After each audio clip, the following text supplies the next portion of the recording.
Hello and welcome to Africa Today. I am Esther Mokwariola. If you have been following developments across Africa in the last 7 months, then you would agree that assessing the state of democracy in Africa is beyond a single story and nothing is certain in politics. At this point, let me welcome you to Nigeria, where defection is the new cool and Mr. President is out of town, so an agency goes overboard to keep an institution under siege in a string of events that can easily be adopted for a movie series. And so we ask, what are your thoughts on the political development in Nigeria as the nation edges closer to the 2019 general elections? You can join the conversation and share your thoughts with us on Twitter at TVC News NG. We take a report now, and Africa Today will be right back. Welcome on board. I dare you to shoot this bullet! You cannot come and go back to your station! Go back to your station! You cannot come here and embarrass us and also oppress us here! An angry member of the House of Representatives expressing anguish as security operatives stopped federal lawmakers from gaining access into the National Assembly complex early Tuesday morning. The complex was invaded by men of the Department of State Service, DSS, leaving journalists, legislative aides and other staff of the National Assembly shut out as the gates remained under lock and key. For this democracy, we are not going back to 1980s. The protest by the lawmakers finally paid off when the security personnel manning the gates allowed them in after due identification. Bayelsa Senator Ben Bruce accuses former Akwa Ibom State Governor Godswill Akpabio, who has since resigned his seat as Senate Minority Leader, of being the hatchet man ready to effect leadership change. The lawmakers, most of whom are of the opposition party, said the invasion is a slap on Nigeria's nascent democracy. At about 5 minutes to noon, Deputy Speaker Yusuf Lassun drove into the complex and returned some minutes after. In an interview with newsmen, Lassun claims ignorance of the development and warned against actions capable of truncating the country's democracy. He denies plot to impeach Saraki. I'm an APC member and I'm not aware of the plot to impeach the president. And don't forget that it is difficult to impeach a presiding officer of the National Assembly because no matter the method you're going to use, you need the 2/3 of the members. And not 2/3 of the sitting members, you need the totality of the 2/3 of the members of the legislature before you can impeach a presiding officer. Impeachment is not to be discussed in the public market. Whatever is going to happen at the National Assembly should take its course and do what is needed to put Nigeria first. So don't hit up the system. Welcome back. Well, Nigerians are still reacting to the termination of the appointment of the Director General, Department of State Services, Lawal Musa Dara, by the presidency following the invasion of the National Assembly by the DSS. The acting president, Yemi Osinbajo, described the unauthorized takeover of the National Assembly as a gross violation of the constitutional order and rule of law. Well, joining me in the studio on Africa Today, I have Okenna Nebedum, a lawyer and a political analyst. And I also have, via satellite from Abuja, a political analyst and a social commentator from Abuja. Thank you very much, gentlemen, for your time with us on the program. So let me begin with you now, Okenna. From what we saw unfolded yesterday, many saw it as a rape of democracy, and it came as a surprise to many. But first, when you saw the news on television, when it broke, what were your immediate reaction? What did you think? I felt so bad as a Nigerian citizen, the same way I felt the day the homes of the hallowed justices of the Supreme Court were invaded. And as a prelude to this one, at the presence of the National Assembly, where the incident that preceded this one that happened in the residences of the principal officers. Right. And it's a build-up to something very sinister against democracy. It calls for worry, and it calls for concern to every thinking citizen that this is the only institution, I mean the legislature, that does not have any way within the parameters of a military regime. Nigeria, during the 13 years or during the interruptions of the military, has never had a legislature. It doesn't happen because whether you call it the Supreme Military Council, or you call it the Armed Forces Ruling Council, or you call it the Provisional Ruling Council, there are a selection of few military heads, and they sit down, draft 1 or 2 lines, and it becomes law. But since 18 years ago, or thereabout, since 1999, democracy returned to this country, and we have a legislature, a bicameral one for that matter, 360 at the House of Representatives and 109 of them at the Senate. And for such an institution, as symbolic as it is not just about Ekweremadu, neither is it about Saraki, neither is it about Dogara or the deputy. No, it is about an institution. And for that institution to be invaded within our territory, Nigeria is not at war. What if the institution is invaded by foreigners? What do we now do? As against an arm of government, a head of a security apparatus, not even taking orders from the president, because the president we have now is in active capacity, and if orders are taken from any other person aside the acting president, then it is an act of insubordination. It is punishable. But as the drama went on, a few hours down the line, the news broke out that he was relieved of his job. And I would want to hope that it doesn't end at that. For such not to happen again with impunity, one would need to have him placed in custody, interrogated by the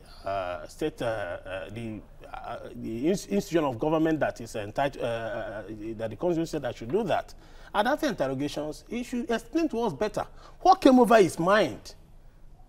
And when that is done, it sends a signal out to those that head several security institutions, the IG, the Chief of Army Staff, and whosoever, not to try that anymore. We have been waiting for this to happen. You know, several times has 1 or 2 infringements has been caused. And Nigerians will cry out, waiting for the president to, you know, send a warning signal, either by query or by sack. But we've never seen it happen. Nigerians reacted also, and they doffed their hat for the acting president for taking a timely action. All right, we seem to have Gwalaba online now. Gwalaba, from what we saw play out yesterday in the National Assembly, you know, it has been given so many interpretations. Some say it is a drama by the PDP, while the APC is alleging, the APC is alleging is a drama by the PDP, while the PDP is alleging it's a plot to impeach the Senate president. So, but when all these conspiracy theories came out, what were your initial thoughts? Unfortunately, I was in a train coach from Kaduna to Abuja when it was happening. I was not connected to any network because the train was going through patches of unconnected areas between Kaduna and Abuja. But when I got to Abuja and I read up on it, the former DG of the DSS had been suspended. I then followed the minutiae of how the whole thing played out, but I was not surprised. I was not surprised because, let's be very honest with ourselves, the security agencies in recent time, in the last couple of days and weeks, ever since the defections commenced, the security agencies seemed to have been working in a coordinated manner with some APC chieftains. You would remember the coincidence, the lousy coincidence that took place when the House of Saraki was invaded by security operatives, and similarly too, supposedly because Saraki was invited to be interrogated further on the Kwara, on the Ofa tragedy, and also the diarist of the EFCC coincidentally also booked a Kremadu to visit the EFCC that same morning. You remember that? You must also remember that in recent times, some of the elements that have defected, the governor of Benue State, as we speak now, one of the accounts of Benue State has been what do they call it? They no longer have access to it because the EFCC has declared it as a subject of investigation. So I'm not particularly surprised, but the deeper irony is that when a political analyst like I am, when we are looking at the pictures that are playing out now, then I would want to say it's a bit intellectually lazy. You know why? If you think back 2014, under the past administration of Dr. Goodluck Ebele Jonathan, the same thing happened when the then Speaker of the House of Representatives, Tambua, now incumbent governor of Sokoto State, was about defecting from the PDP to the APC as the sitting speaker. Fundamentally, my sister, I've done some research, and I came to the conclusion that until the statutes governing the operations of security agencies like the EFCC, DSS, the police, until the statutes governing their operations are well looked into and tweaked, because all those agencies are operationally unstable ultimately to one officer of state, and that officer of state happens to be the President of the Republic, who actually, in the very most functional definition of it, he's a partisan, because he attained that office through partisan contestation, and he holds the office until his tenure ends. He holds the office as a partisan. What do you expect of the appointees of the partisan? Beyond wanting, that is why the IGP, the Inspector General of Police, is generally exuberant in the way he conducts himself, especially when he's dealing with supposed opponents of the president. That is why the DG of EFCC is somewhat politically and partisanly patronizing when it comes to dealing with the opponents of the president. And to be very honest with you, that is why all the security chiefs, including the chiefs of the armed services, are somewhat very complacent, because they know they hold their offices not to professionalism, but to the mercy of the appointer, the president. My sister, until we revisit the fundamental architecture of the statutes upon which the operations of these agencies are based, we will always have the leadership of those agencies being at best quasi-partisan, or as worse as we have it now in the case of the Inspector General of Police, and ultimately before the decapitation of the head of DSS yesterday, ultra-partisan. All right, let's quickly hold your thought now. We need to go on a very quick break. You're watching Africa Today, and we're looking at the political developments in Nigeria as the nation edges closer to 2019 general elections. Welcome back. Well, in recent weeks, Nigeria's political space has been with the buzz of defections that engulfed the National Assembly and the unending power tussle with the presidency. The latest drama features Senator Godswill Akpabio swimming against the tide to the side of the ruling All Progressives Congress and resigning his position as the Senate minority leader a day after a siege was laid to the hallowed chambers by the security forces. So now, okay, now, you know, when we had this invasion, we also had the story of Godswill Akpabio resigning.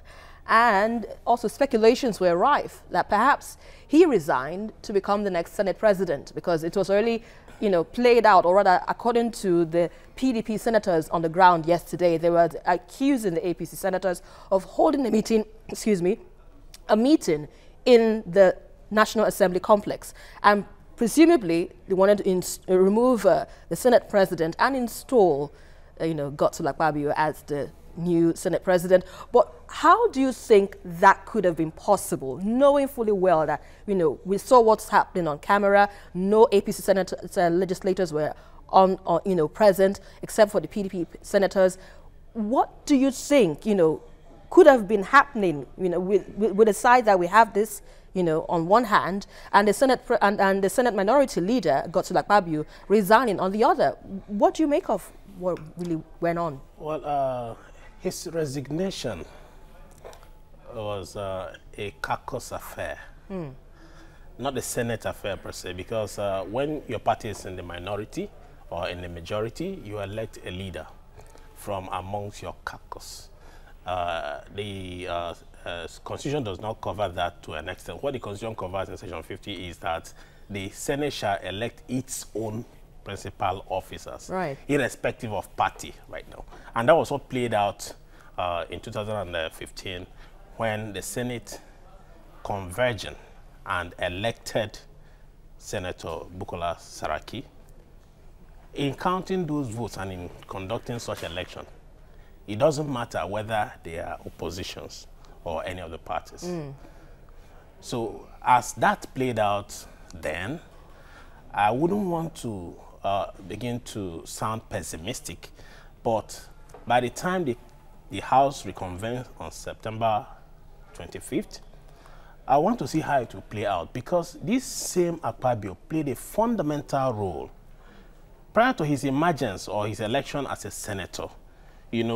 When this same Senator Saraki led the Governors Forum in conjunction with Amechi, who he handed over to as the Governors Forum then, Akpabio emerged the PDP Governors Forum chair. And he used that platform to become a strong backbone for the second term bid of President Goodluck Jonathan. And he worked so hard because it was really a hard task for him when Amechi and Saraki left the party. He stood staunchly behind the president then and eventually got into the Senate. It was also unconfirmed that he played fundamental roles in the emergence of Saraki to become the Senate president. And there were certain skirmishes against him then. They unleashed the FCC against him and all those stuff. But he stood his grounds.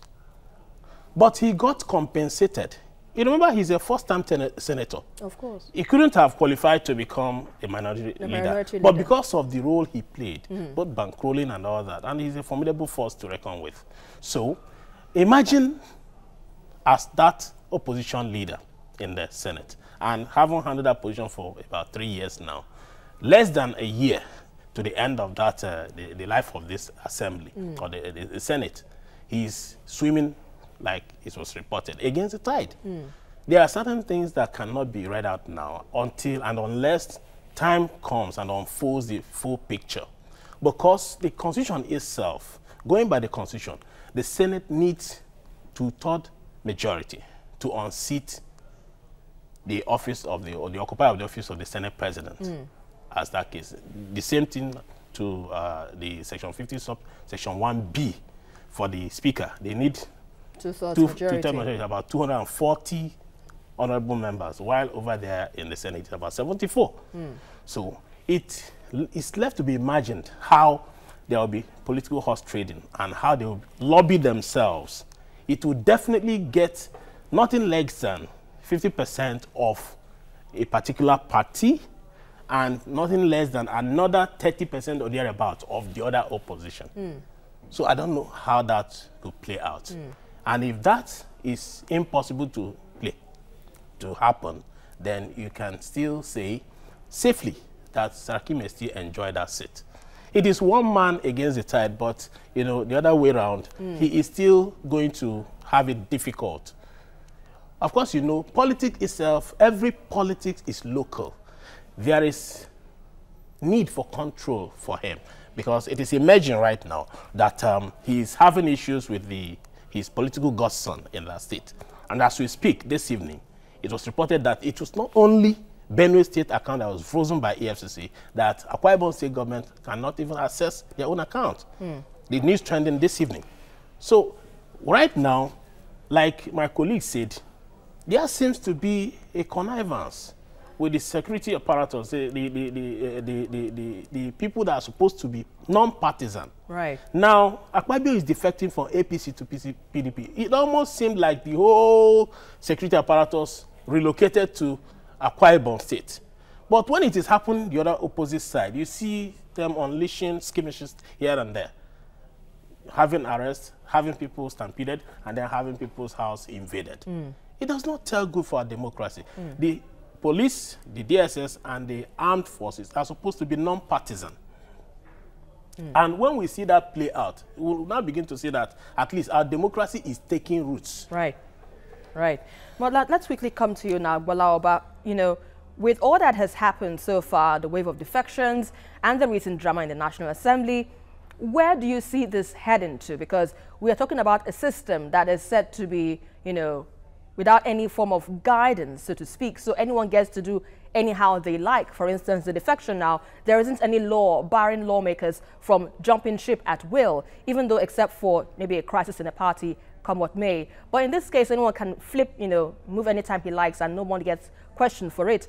And of course, we saw what happened in the National Assembly. Someone got sanctioned, was sacked for that you know, invasion. But does it just end there? Where do we, you know, have a guideline? What can direct us as a country, as a nation? So we know that when we have these kind of things happening, we can stop it. We can put a correction so that we do not have this kind of, you know, unnecessary happenings around us all the time.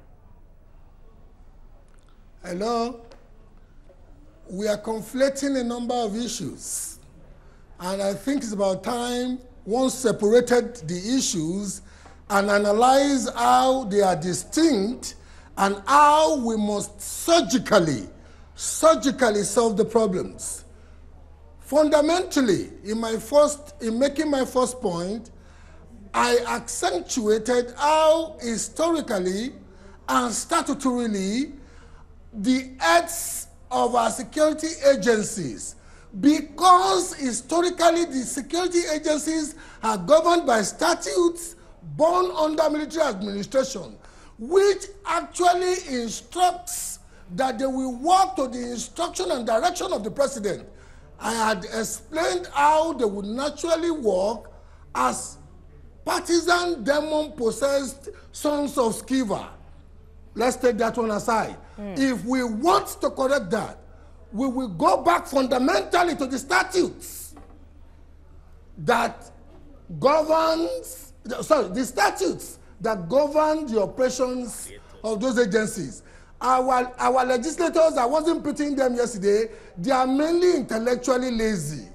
Many of them got to parliament, they have forgotten that most of these statutes were birthed under military administration, and that they got mutated in 1999 with a special act that transmutated those statutes to acts of parliament. That is one. Number two, my sister, you mentioned that it does seem that there is no law barring legislators from defecting from one party to the other. There is the law. There is section 62 1A and section 62 1G of the 1999 Constitution as amended.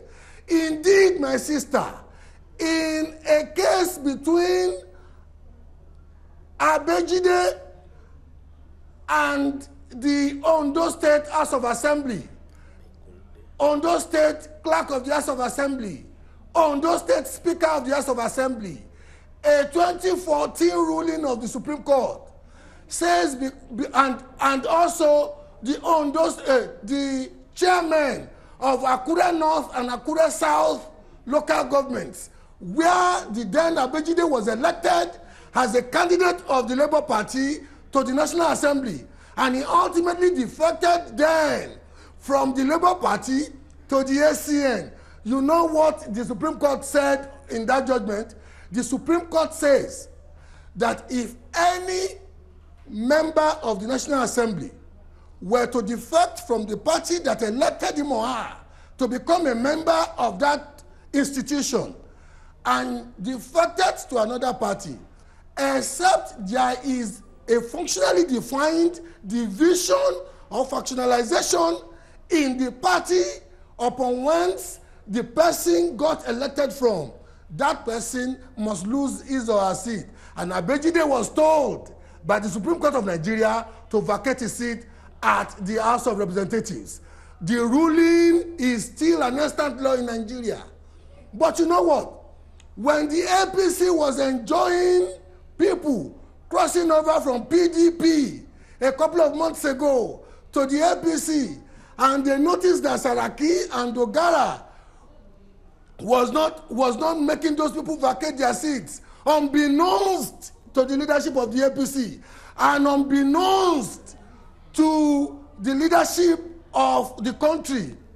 If the president had instructed the Attorney General of the Federation to approach the Supreme Court and seek enlightenment on the issue, all those PDP members wouldn't have settled in the APC. All right. Unbeknownst to the leadership of the APC and the presidency, and indeed, you know what? Saraki and Dogara were deliberately protecting that privilege of abusing the law because they knew they were going to use it. All right, and that's now, a fine place to can you say there is no law? There is a law that the political class had perfected the art your point of is well disrespecting. Taken, Bola Oba. Thank you very much for your contribution on Africa Today. I'm so sorry we have to end the show at this point in time. I'll also thank my guest in the studio, Okenna Nebedum, lawyer and a political analyst. It's a pleasure to have your thoughts shared on the program as well. Thank you. So much to reflect and analyze on the essence of governance in Nigeria as political actors choose to fight petty and play dirty, with the unfolding drama not expected to end anytime soon. The countdown towards the 2019 election in Nigeria continues, and a close look at the nation's political shelf implies that party ideology at the moment is only a matter of self. Well, that is our package for tonight. But don't forget to join the conversation as usual on Twitter at TVC News NG, and follow me for updates around Africa at Esther TVC News. On to the next one. Again, I am Esther Mopariola, and always remember, Africa can only get better.